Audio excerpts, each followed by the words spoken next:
28 март. Сизди баары таштап кеткенде.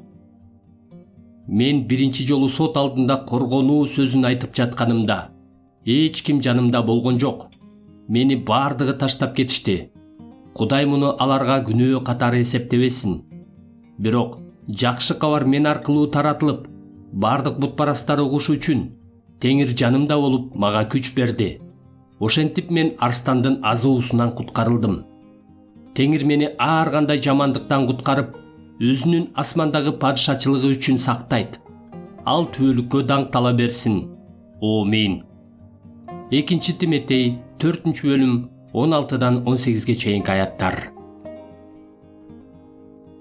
Мен бүгүн эртең менен ушул кереметтүү жана жүрөк ооруткан сөздөрдүн үстүнөн көпкө ой жүгүртүп отурдум. Павел Римде камакта.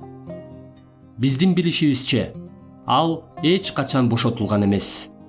Анын акыркы каты ушундайча аяктайт. Ойлонуп көрүп таң калыңыз.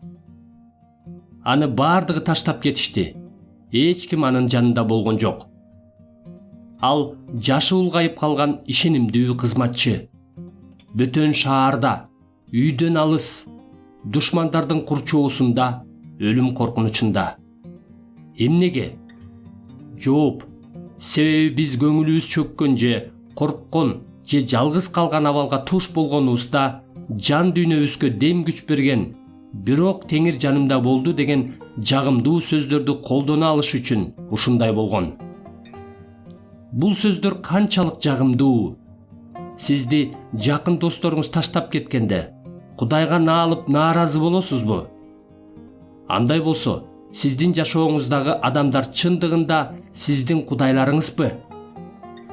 Же сизди ким таштаса да, бул дүйнөнүн акырына чейин бардык убакта мен силер менен болом деген кереметтүү шыктандыруучу чындыкка таянасызбы?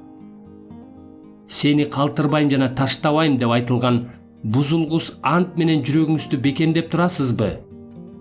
Еврейлер 13-бөлүм 5-аят. Андай болсо, Теңир жанымда болду деп айталы. Суроо: 2 Тиметей 4-бөлүм 18-аятта кандай коркунуч жаралганы тууралуу сөз болуп жатат. Жооп: Павел асман падышачылыгына кирбей калат деген коркунуч. Бирок Павел бул коркунучка каршы мындайча жооп берди. Теңир мени өзүнүн асмандагы падышачылыгы үчүн сактайт. Суроо: Павелдин асман падышачылыгына кирүүсүнө эмне коркунуч туудурган? Жооп: жамандыктар. Теңир мени ар кандай жамандыктан куткарып, өзүнүн асмандагы падышачылыгы үчүн сактайт. Суроо: Павелдин асман падышачылыгына кирүүсүнө жамандыктар кантип коркунуч туудурган? Жооп: аны баш ийбестик кылып, Машаякка болгон ишениминен баш тартууга азгыруу аркылуу. Суроо: ал арстандын азуусунан куткарылдым дегенде, ушул азгырыктан куткарылганын айтып жатабы?